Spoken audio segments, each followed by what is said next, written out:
L'avantage salarial à poursuivre ses études au-delà du secondaire diminue depuis quelques années dans la province. Selon l'Institut du Québec, en 2017, un diplômé universitaire dans la quarantaine gagnait 81% de plus qu'un travailleur détenant un diplôme d'études secondaires ou moins, ce nombre ayant diminué à 60% l'an dernier. Moi, ça me surprend pas pantoute.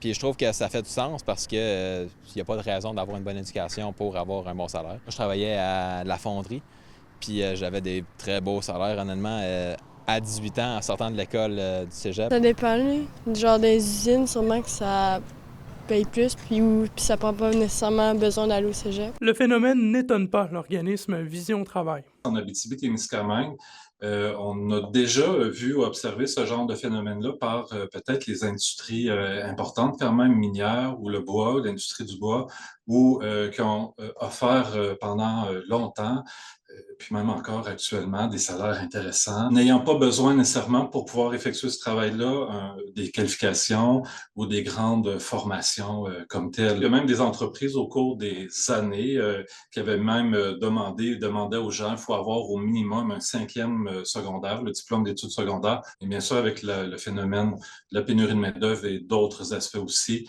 les conditions ont changé. Écourter ses études et intégrer le marché du travail pose toutefois un bémol selon l'étude. L'avantage salarial de détenir un diplôme universitaire augmente nettement avec l'âge et l'expérience. Le recteur de l'UQAT est d'avis que pour convaincre plus de gens à faire des études, ces dernières doivent se concilier avec les avantages financiers de travailler. Ça va être bénéfique non seulement pour l'individu, mais pour l'entreprise ou l'organisation qui a embauché cette personne-là parce que au fil des années et à terme de la formation, mais ces gens-là vont développer des compétences et maîtriser des compétences qui vont venir soutenir le développement de l'entreprise ou de l'organisme. Mais avec le récent ralentissement économique, l'Institut du Québec note que la demande pour des travailleurs avec peu de scolarisation commence à s'essouffler. On le ressent déjà, les employeurs ont d'autres pratiques présentement ou sont en train de mettre en place d'autres pratiques d'intégration en emploi, d'affichage d'emploi. C'est pas aussi facile qu'on le voyait il y a même pas un an ou un an et demi. Par rapport à intégrer le marché du travail. L'Institut du Québec craint que le décrochage scolaire s'accentue dans les prochaines années si trop de jeunes avec des difficultés d'apprentissage se tournent vers des emplois n'exigeant pas d'études. L'organisme souhaite qu'ils soient davantage accompagnés, et ce, dès la petite enfance.